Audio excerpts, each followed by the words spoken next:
माता की, भारत माता की। मुझे क्षमा करना, मुझे आज आसाम तक पहुंचना है, 5 रैलियां करनी है और इसलिए मैं सारे प्रोटोकॉल छोड़ करके यहां पहुंच गया।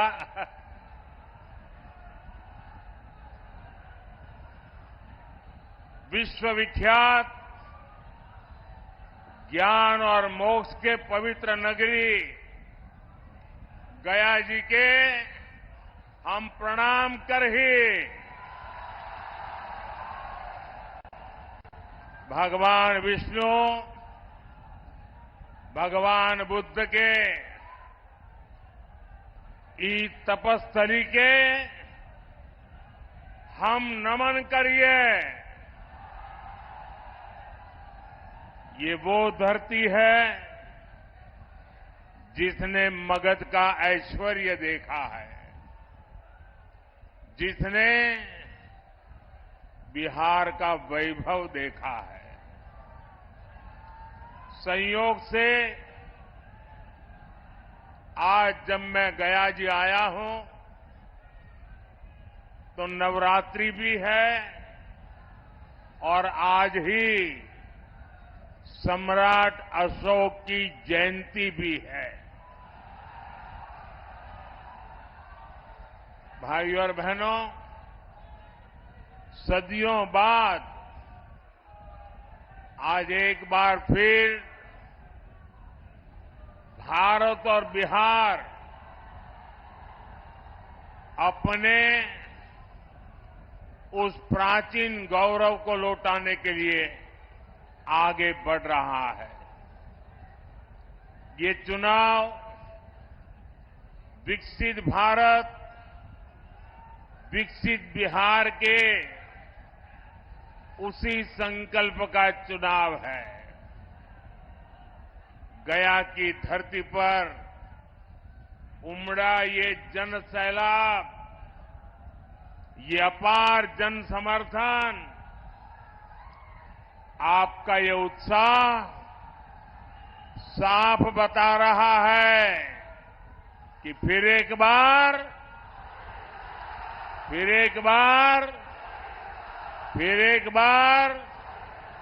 4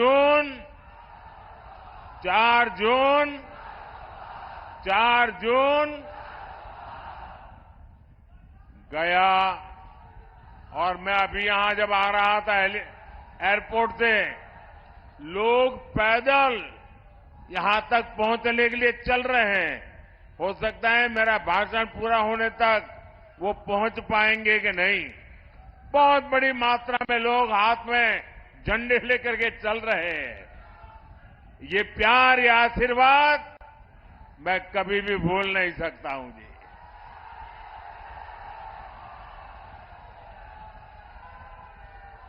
गया और औरंगाबाद ने आज घोषणा कर दी है। कल मैं तमिलनाडु में था, जो बात मैं तमिलनाडु में सुन रहा था, परसों मैं कर्नाटका में था, जो बात मैं कर्नाटका में सुन रहा था, वो आज मैं गया और औरंगाबाद में सुन रहा हूं। फिर एक बार साथियों, अभी 2 दिन पहले बीजेपी ने अपना संकल्प पत्र जारी किया है। ऐसा पहली बार है जब किसी पार्टी के संकल्प पत्र को गारंटी कार्ड बोला जा रहा है, क्योंकि 10 वर्षों में सबने देखा है, मोदी की गारंटी यानी गारंटी पूरी होने की गारंटी। साथियों, मोदी गरीब घर से निकलकर आप सबके आशीर्वाद से यहां तक पहुंचा है। ये आपका उत्साह, ये आपका उमंग, ये प्यार मेरे सर आंखों पर।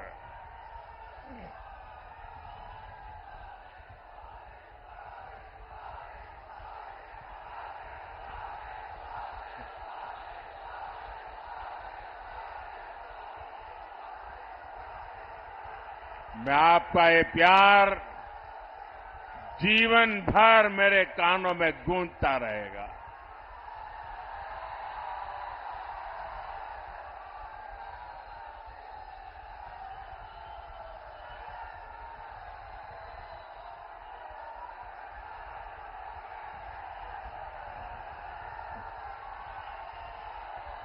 अगर आप इजाजत दें तो आगे बोलना शुरू करूं।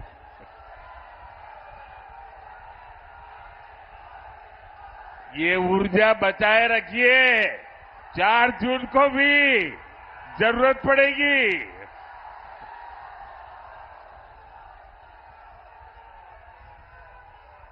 साथियों, आपके आशीर्वाद से आपने मुझे सेवा करने का अवसर दिया। मोदी को देश के संविधान ने ये पद दिया है। डॉक्टर राजेंद्र बाबू और बाबा साहब अम्बेडकर, उनका दिया हुआ ये संविधान न होता तो कभी ऐसे पिछड़े परिवार में पैदा हुआ गरीब का बेटा देश का प्रधानमंत्री नहीं बन सकता था।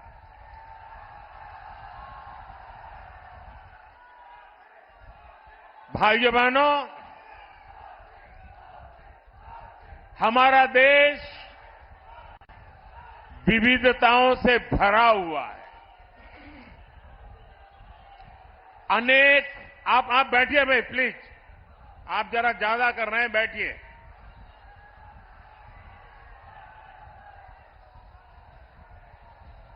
हमारा देश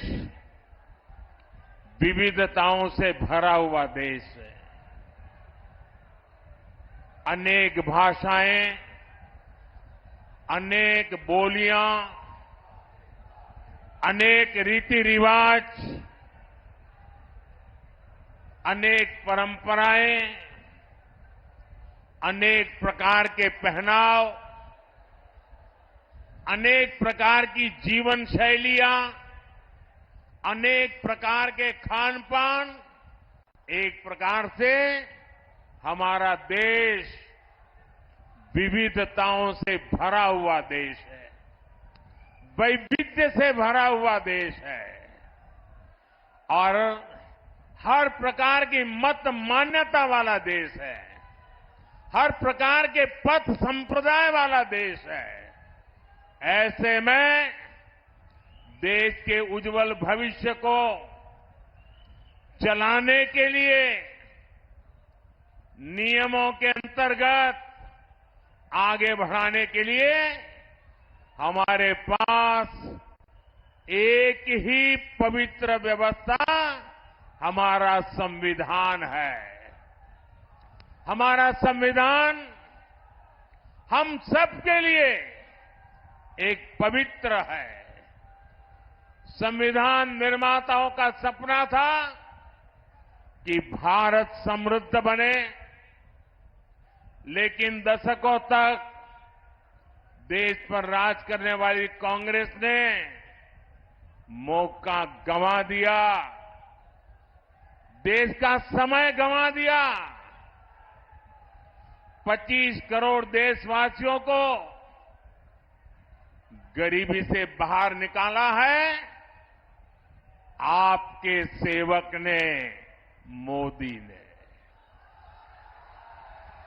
दशकों तक गरीबों को रोटी, मकान के सपने दिखाए कांग्रेस और उसके साथियों ने 4 करोड़ गरीबों को पक्के मकान दिए एनडीए सरकार ने। हमारे साथी जीतन राम मांझी जी भी यहां बैठे हैं। वो साक्षी हैं कि कैसे दलित, वंचित, पिछड़ा के नाम पर कांग्रेस और आरजेडी ने सिर्फ अपना राजनीतिक स्वार्थ साधा। दलितों, वंचितों, पिछड़ों को अधिकार और सम्मानपूर्ण जीवन एनडीए ने दिया है। साथियों, अब अगले 5 वर्षों के लिए मोदी का गारंटी कार्ड अपडेट हो गया है। गरीबों के लिए 3 करोड़ पक्के घर बनाए जाएंगे। ये मोदी की गारंटी है। गरीबों को अगले 5 साल तक मुफ्त राशन मिलेगा। ये मोदी की गारंटी है। 70 वर्ष की आयु से ऊपर के हर बुजुर्ग को 5 लाख रुपए तक का मुफ्त इलाज मिलेगा। ये मोदी की गारंटी है। किसान सम्मान निधि आगे भी जारी रहेगी। ये मोदी की गारंटी है।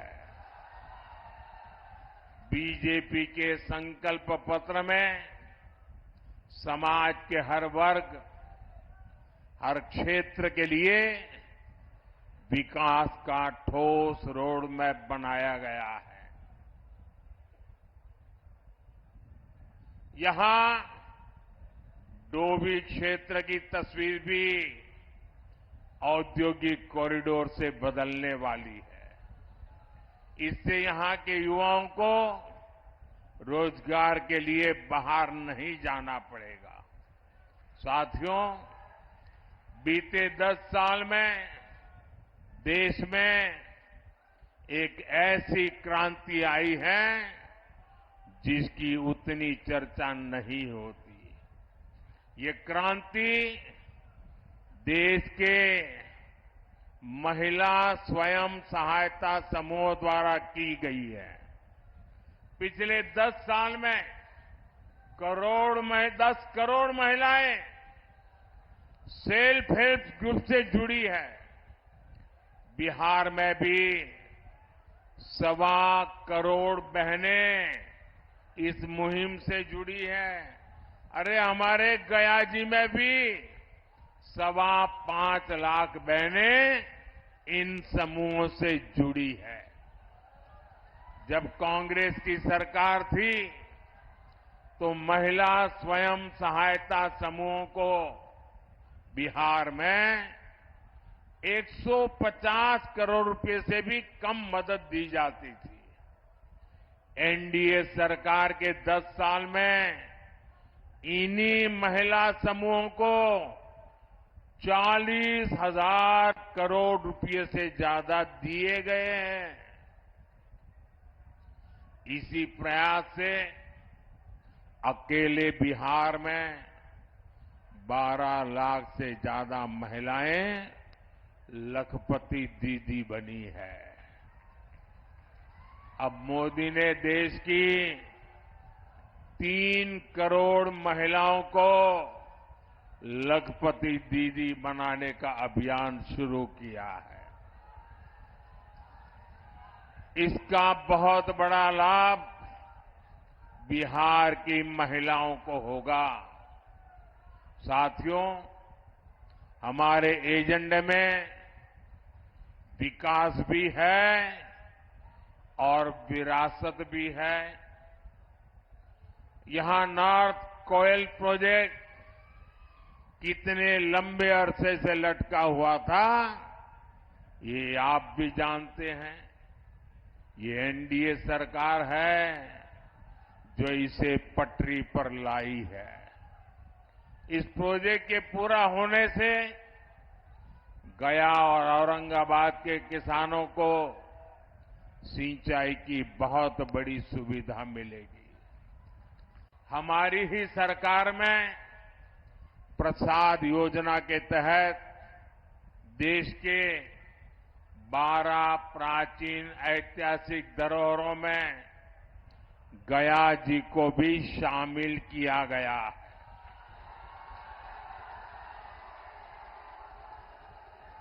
गया पितृ श्राद्ध स्थल है। यहां भगवान बुद्ध को बुद्धत्व की प्राप्ति हुई थी। वैसे कम लोगों को पता है कि गुजरात में भी पाटन जिले में सिद्धपुर को मातृ श्राद्ध स्थल माना जाता है। इसे मातृ गया भी कहते हैं। जैसे यहां पितृ गया है, गुजरात के सिद्धपुर में मातृ गया है। हमारी सरकार इन सभी स्थलों के विकास के लिए प्रतिबद्ध है। अभी बीजेपी ने अपने संकल्प पत्र में भी कहा है कि वो भारत की विरासत को वर्ल्ड हेरिटेज मैप पर लेकर जाएगी। हमारे गया जी को भी हम उस ऊंचाई पर ले जाना चाहते हैं और इससे बड़ी संख्या में ग्लोबल टूरिस्ट भारत आएंगे और इसका लाभ इन सभी क्षेत्रों को होगा। साथियों, आकांक्षी जिला कार्यक्रम के तहत गया का तेजी से विकास सुनिश्चित किया गया है। अमृत स्टेशन योजना के तहत गया स्टेशन का कायाकल्प किया जा रहा है। विकास का ये स्केल, विकास की ये रफ्तार, इतने सारे काम हुए, आपके उत्साह में भी नजर आ रहा है कि मोदी सरकार ने कितने काम किए हैं। लेकिन साथियों, मैं जो संकल्प लेकर के चला हूं, मैं जो सपने देखता हूं और दुनिया में भारत का जो स्थान मेरे मन में है, उस हिसाब से तो इतना सारा करने के बाद भी मैं तो यही कहता हूं, ये तो ट्रेलर है, ट्रेलर।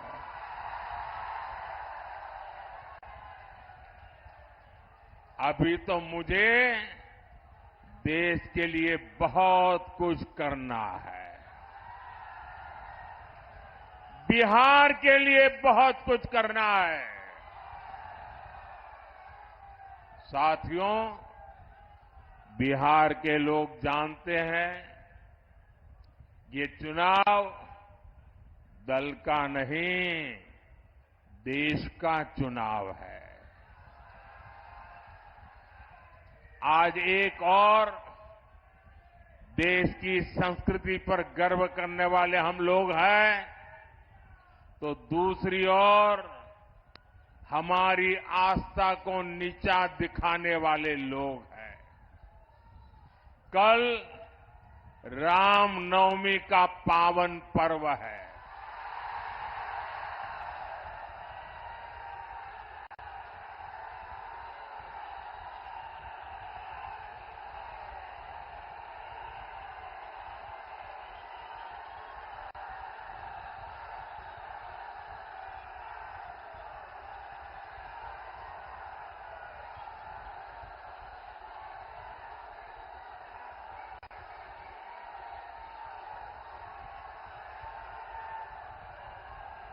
बोलो सियावर रामचंद्र की। साथियों, कल रामनवमी का पावन पर्व है। सूर्य की किरणें कल अयोध्या में रामलला के मस्तक का विशेष अभिषेक करेंगी। लेकिन घमंडिया गठबंधन के लोगों को राम मंदिर से भी परेशानी है। जो लोग कभी भगवान राम के अस्तित्व पर सवाल उठाते थे, वो आज राम मंदिर पर कैसी कैसी भाषा बोल रहे हैं। एक समुदाय के तुष्टीकरण के लिए इन लोगों ने प्राण प्रतिष्ठा कार्यक्रम का निमंत्रण ठुकरा दिया।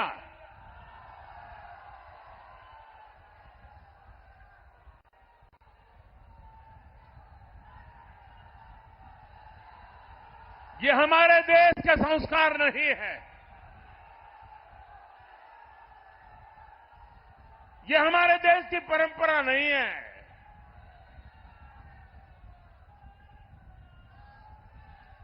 इस घमंडिया गठबंधन के एक नेता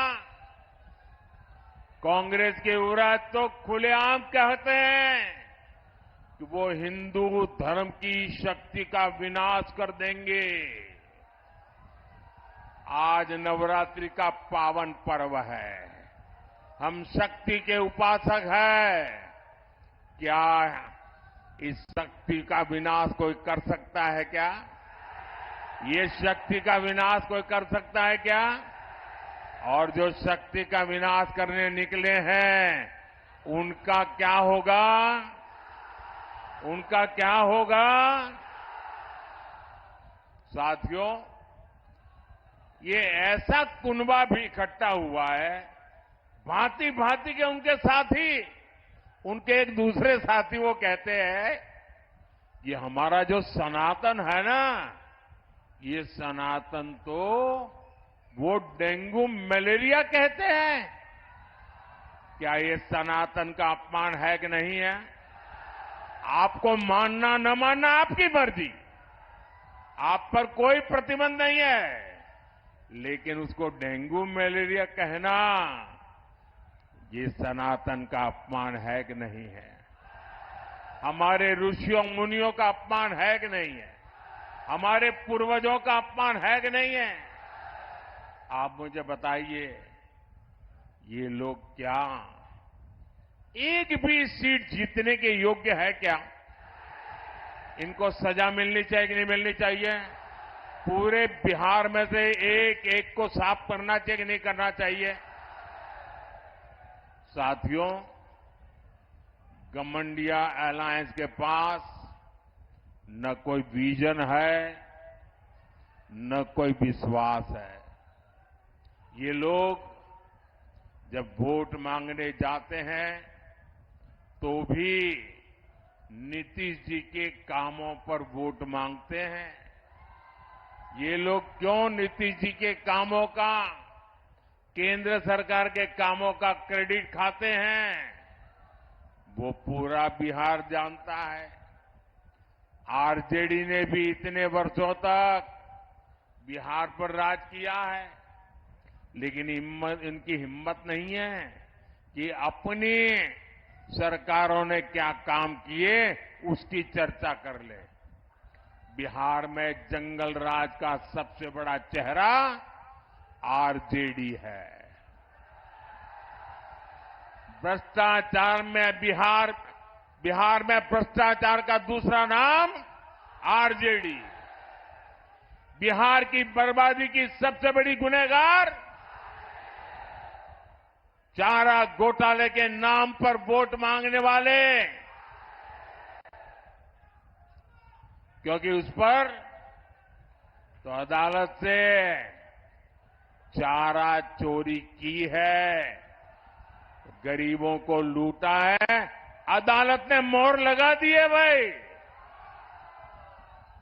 साथियों, आरजेडी ने बिहार को केवल दो ही चीजें दी है। एक जंगल राज, दूसरा भ्रष्टाचार। इन्हीं का दौर था जब बिहार में अपहरण और फिरौती एक उद्योग बन गया था। हमारी बहन बेटियां घर से बाहर नहीं निकल पाती थी। हमारे गया जैसे इलाके नक्सली हिंसा की आग में जलते रहते थे। जो जगह भगवान बुद्ध के नाम से जुड़ी हो, वहां नक्सली गोलियां चलती हो, ये हालत करके छोड़ दिया था। आरजेडी ने बिहार के कितने ही परिवारों को बिहार छोड़कर जाने पर मजबूर कर दिया था। साथियों, आज लूट का वही खेल ये लोग देश के साथ खेलना चाहते हैं। ये भ्रष्टाचार पर कार्रवाई करता हूं तो ये लोग मोदी के खिलाफ लामबंदी करते हैं। मैं कहता हूं भ्रष्टाचार हटाओ तो ये कहते हैं भ्रष्टाचारी बचाओ। इन्हें लगता है कि बिहार के लोग, बिहार के युवा इनकी बातों में आ जाएंगे।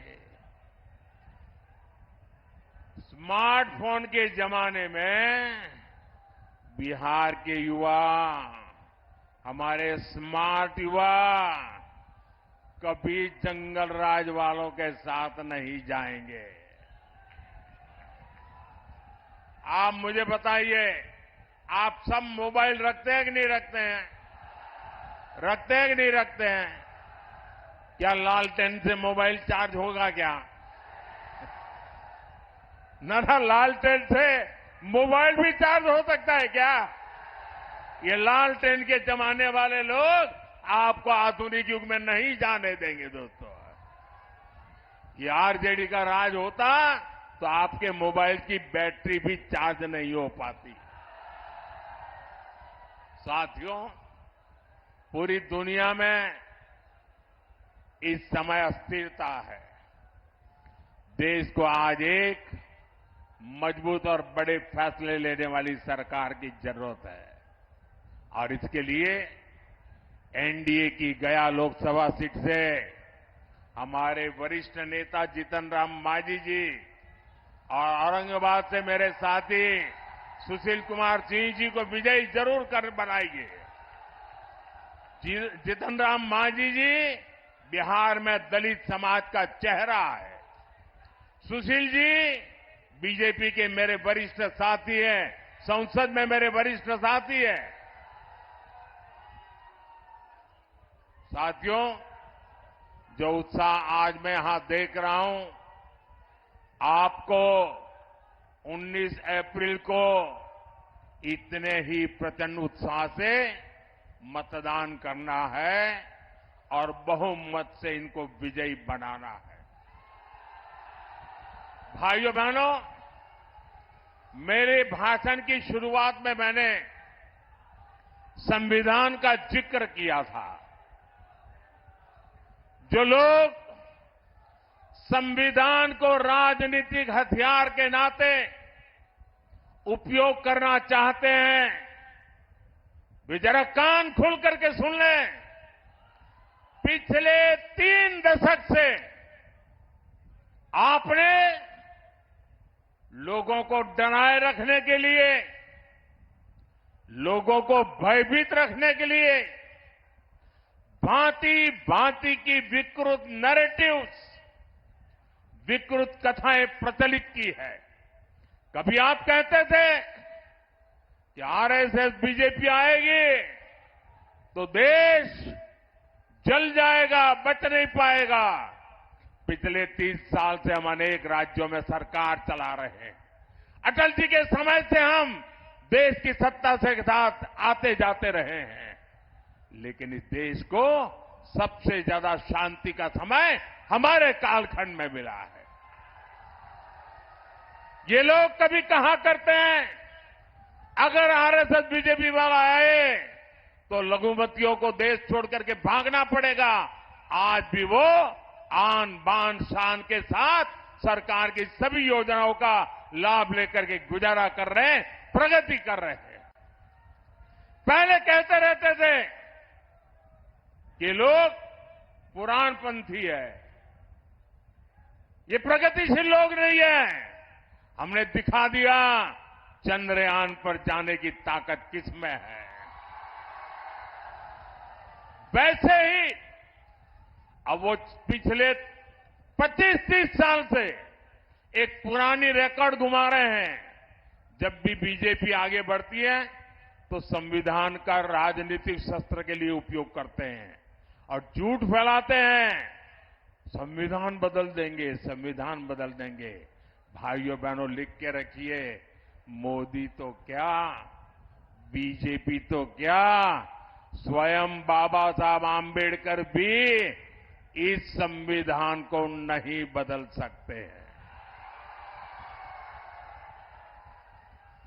और इसलिए झूठ फैलाना बंद करो।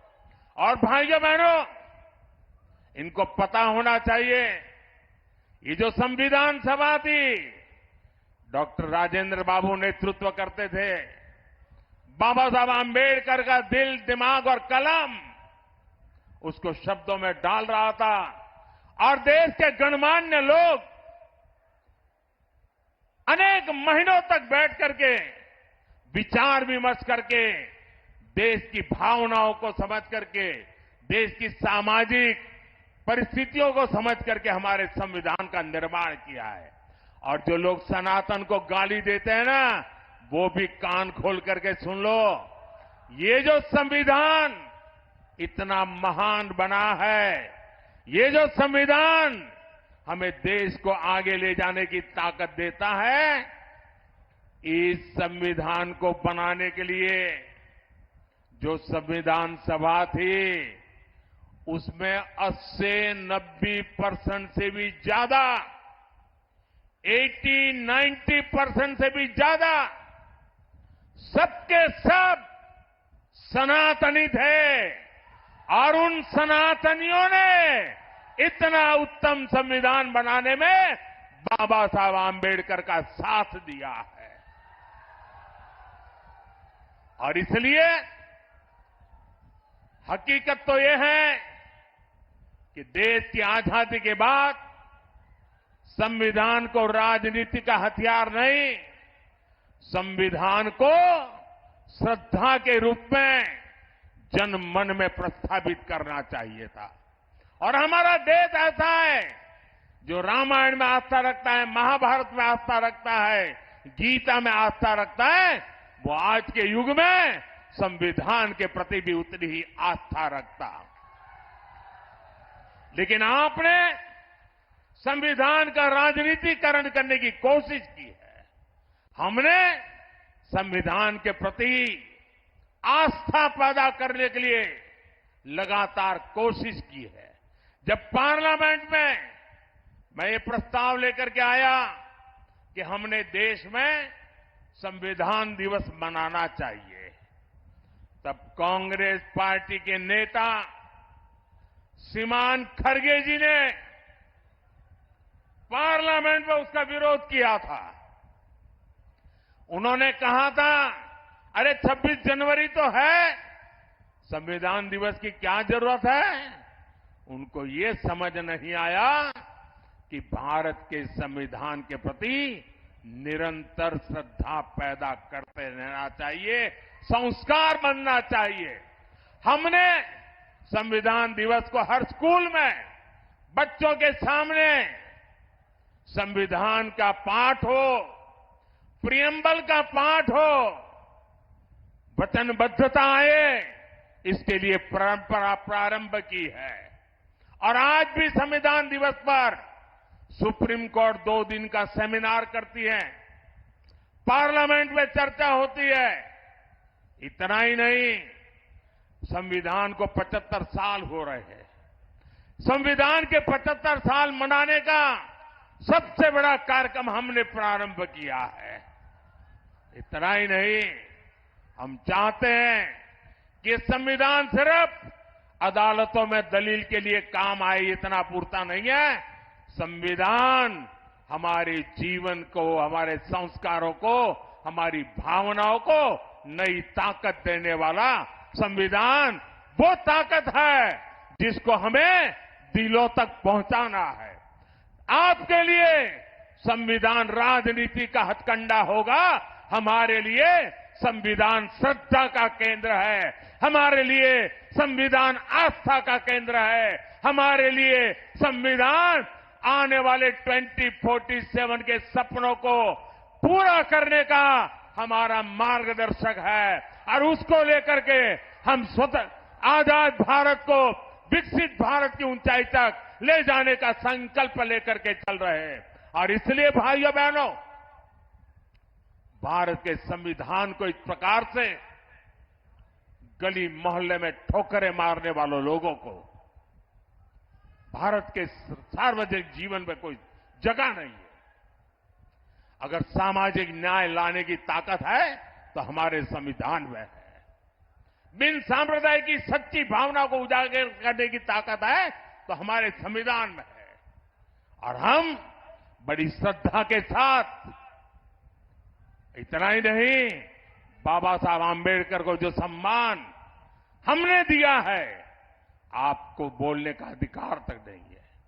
बाबा साहब आंबेडकर के जन्म से लेकर के जिन 5 महत्वपूर्ण स्थान पर बाबा साहब जी के जीवन का टर्निंग पॉइंट रहा है, उसको पंच तीर्थ बनाने का काम हमने किया है। और इसलिए भाइयों बहनों, इन लोगों को जान के समझ करके ये झूठी बातें बताने वालों को हमेशा हमेशा के लिए चुप करना बहुत जरूरी है। और इस बार आपका वोट हमेशा के लिए उनको चुप कर देगा, ये मैं आपको विश्वास दिलाता।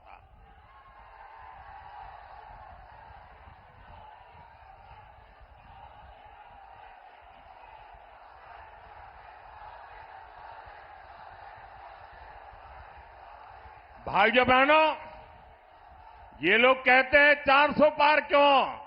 मैं बताता हूं 400 पार क्यों।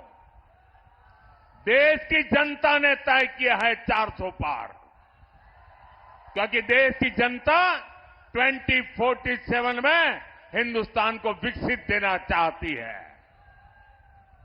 लेकिन साथ साथ एनडीए को 400 पार देकर के देश को लूटने वालों को, भ्रष्टाचारियों को, संविधान के साथ खिलवाड़ करने वालों को सजा देने के लिए भी वो हमें 400 पार देना चाहते हैं। ये चुनाव एनडीए को जिताने का भी है, ये चुनाव देश में तबाही करने की आदत रखने वालों को सजा देने का है। और इसलिए हिसाब 400 के पार जाने वाला है। भाइयों बहनों, 19 अप्रैल को गर्मी कितनी क्यों न हो, हमें सुबह सुबह मतदान करना है, ज्यादा से ज्यादा मतदान करना है। करोगे? हमें हर मतदाता को मिलना है, मिलोगे? हमें हर पोलिंग बूथ जीतना है, जीतोगे? मेरा एक काम करोगे? ये जीतन राम मांझी का काम नहीं है, मेरा है, करोगे? घर घर जाना और लोगों को कहना कि मोदी जी आए थे और मोदी जी ने अपना प्रणाम भेजा है। मेरा प्रणाम पहुंचा दोगे? मेरा प्रणाम पहुंचा दोगे? बहुत बहुत धन्यवाद।